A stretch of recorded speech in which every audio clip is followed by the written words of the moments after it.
यदि किसी किस्म के एक्सपोजर के बाद आपका एचआईवी का टेस्ट नेगेटिव आया है और आपको लक्षण दिख रहे हैं, तो आप इस समस्या का जवाब चाहते हो, तो आपके हर सवाल का जवाब इस वीडियो में आपको मिल जाएगा। YouTube की सबसे बड़ी और विश्वसनीय एचआईवी एड्स चैनल्स पर आपका स्वागत है। यदि एचआईवी जोखिमी घटना जैसे कि असुरक्षित शारीरिक संबंध या सुई या सिरिंज से आप चिंतित थे कि आपको एचआईवी कहीं हो ना जाए, तो इसकी असर सबसे पहले मानसिक स्वास्थ्य पर होती है।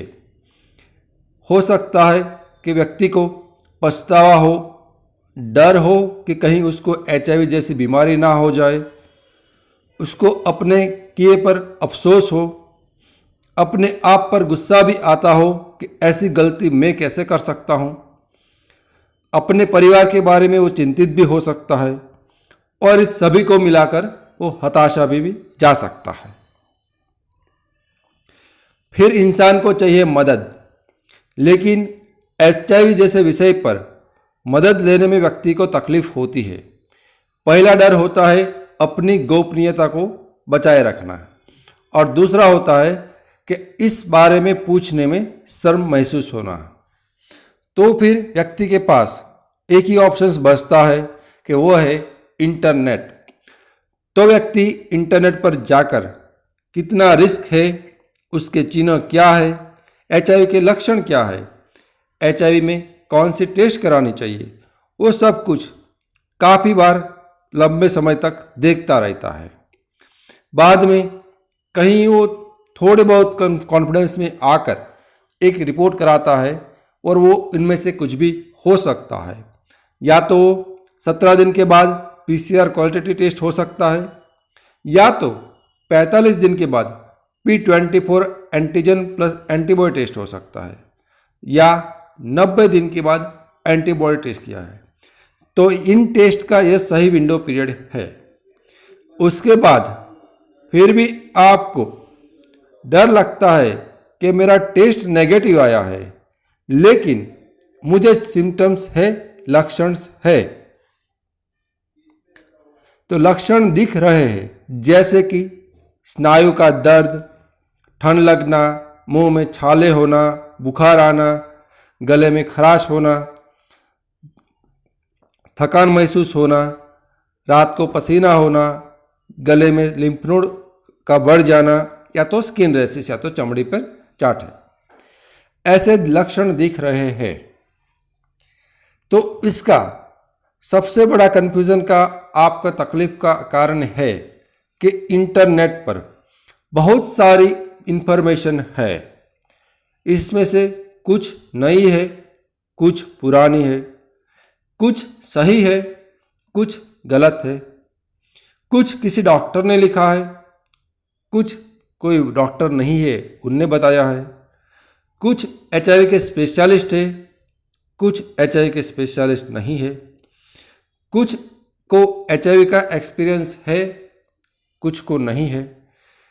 तो आपके लिए बहुत मुश्किल हो जाएगा और हो जाता है कि अब इनमें से किस पर यकीन करें और किस पर यकीन नहीं करें, किसकी बात पर आगे चले और किसकी बात पर आगे चलने से रुक जाए।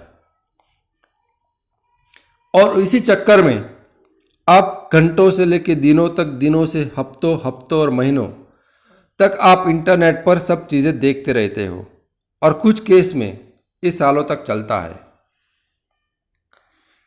तो मुख्य प्रश्न यही है कि एचआईवी टेस्ट नेगेटिव आया और लक्षण दिख रहा है, तो क्या करें और एचआईवी मुझे है या नहीं। तो इसका सही जवाब है कि आपको एचआईवी नहीं है, आपको एचआईवी नहीं है और आपको एचआईवी नहीं है।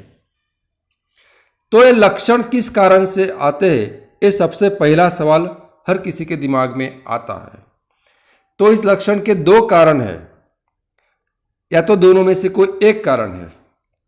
पहला कारण, जब आप इंटरनेट में घंटों, दिनों, हफ्तों और महीनों के वक्त बिताया है तो उसके कारण आपके दिमाग में एक डर, चिंता और हताशा के कारण आपका मानसिक स्वास्थ्य में कुछ तकलीफ हुआ है। और जब दिमाग स्वस्थ नहीं है तो हमारा शरीर स्वस्थ नहीं हो सकता, क्योंकि हमारे शरीर को कंट्रोल करने का काम दिमाग करता है। और जब दिमाग में कोई तकलीफ होती है तो शरीर को कंट्रोल करने में तकलीफ होती है और शरीर पर कुछ लक्षण उसके दिखते हैं। या दूसरा कारण, HIV को छोड़कर कोई बीमारी के कारण, अन्य कोई बीमारी के कारण आपको ये लक्षण दिख रहे हैं। तो अब हमें क्या करना चाहिए? सबसे पहले है स्वीकार। जब तक आप इस चीज का स्वीकार नहीं करोगे कि आपको HIV नहीं है और उस घटना के कारण HIV होने की भविष्य में कोई संभावना नहीं है, तब तक आपको इस समस्या से निकलना मुश्किल होगा। तो पहले स्वीकार कर लीजिए कि आप HIV से मुक्त हो। दूसरा, अब जाके इंटरनेट पर आप आगे से कुछ HIV और एड्स के बारे में कुछ भी नहीं पढ़ेंगे, कुछ भी नहीं देखेंगे। तीसरा, अब आप HIV के संबंधित कोई टेस्ट नहीं कराएंगे। चौथा, अब आप किसी से भी इस मसले पर किसी किस्म का सलाह मशवरा नहीं लेंगे, क्योंकि आप जितने भी लोगों से बात करोगे हर कोई अपनी अपनी बात कहेगा तो आपका कंफ्यूजन बढ़ेगा। तो अब देखते हैं आपको करना क्या है। आपको कसरत करना है, जिससे आपका मानसिक स्वास्थ्य को सुधार होगा। इसमें आप कुछ भी कर सकते हो, जैसे कि चलना, दौड़ना, कूदना, स्विमिंग करना, जिम जाना या कुछ भी। 1 से 2 घंटे आप कसरत करिए। 7 से 8 घंटे रात को नींद ले और रात को 9 बजे से लेकर सुबह 9 बजे मोबाइल, टीवी या लैपटॉप का इस्तेमाल ना करें। हो सकता है कि इस तनाव के कारण आपके सामाजिक जीवन में, जैसे कि आपके परिवार के साथ या तो आपके मित्रों के साथ आपके कम वक्त बिताने लगे हो, तो वापस अपने सामाजिक जीवन पर फोकस करिए और अपने सामाजिक जीवन को वापस बेहतर करिए। भगवान और कुदरत पर श्रद्धा रखें कि सब कुछ सही पहले जैसा ही हो गया है और हो जाएगा। तो मैं आशा करता हूं कि यहाँ पर मैं आपका दर्द कम करने के लिए इस वीडियो में सफल रहा होगा। आप में से काफ़ी को ऐसा भी लगता है कि ये तो बिल्कुल मेरी कहानी है, वैसा ही लग रहा है। तो आप अकेले नहीं हो। आपकी इस जैसी तकलीफ में बहुत सारे लोग हैं। तो सबकी तकलीफ में कुछ ना कुछ दर्द कम करने के लिए मेरा यह प्रयास था इस वीडियो के जरिए। मैं HIV AIDS specialist doctor Ketan Ranpariya. यदि आप मेरे से ऑनलाइन या तो क्लिनिक पर कंसल्टेशंस करना चाहते हो तो इस व्हाट्सएप नंबर पर मैसेज कर सकते हो। हम हर रोज़ दोपहर को 1 बजे HIV और एड्स पर या तो नया वीडियो या लाइव टॉक शो रखते हैं।